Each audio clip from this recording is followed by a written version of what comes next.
சற்று முன் பழம்பெரும் சீரியல் நடிகர் ஒருத்தர் காலமான செய்தி வெளியாகி பலருக்கும் அதிர்ச்சியும் சோகத்தையும் ஏற்படுத்திருக்குது.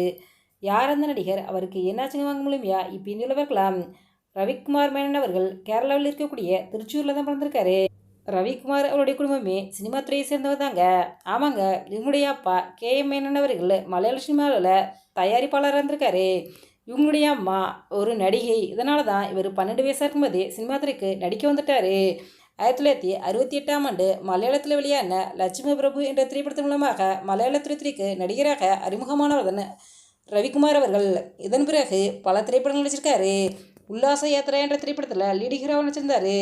மலையாளத்தில் மட்டும் 100க்கும் மேற்பட்ட திரைப்படங்கள் நடிச்சிருக்காருங்க. KM பாலச்சந்தர் அவர்கள் இயக்கத்தில் 1977ஆம் ஆண்டு வெளியான அவர்கள் திரைப்படத்தின் மூலமாக தமிழ் சினிமாவில் நடிகராக அறிமுகமானவர் தான் ரவிக்குமார் அவர்கள். இவர் இந்த திரைப்படத்துக்கு பிறகு பகலில் ஒரு இரவு, அலாவுதீன் அற்புத விளக்கம், மலபார் போலீஸ், ரமானா, விசில், லேசலசே என தமிழில் 20க்கும் மேற்பட்ட திரைப்படங்களில் குணச்சித்திர கதாபாத்திரம் நடிச்சிருக்காருங்க. இவர் வெள்ளித்திரை அப்படிங்கிறத தாண்டி சின்ன திரையிலும் பல சீரியல் நடிச்சிருக்காரு. குறிப்பாக சொல்லணும்னா சித்தி, செல்வி, அரசி, வாணிராணி, செல்லமே என பல சீரியல்களில் குணச்சித்திர கதாபாத்திரம் நடிச்சிருக்காரு.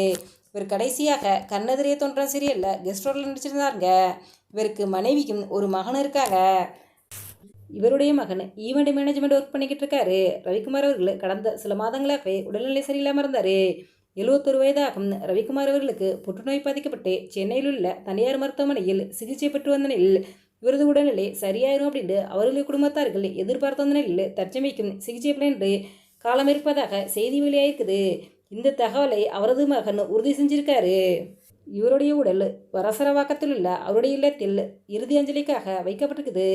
நாளை இறுதி சடங்கு நடைபெறும் என அவருடைய குடும்பத்தார்கள் தெரிவிச்சிருக்காங்க.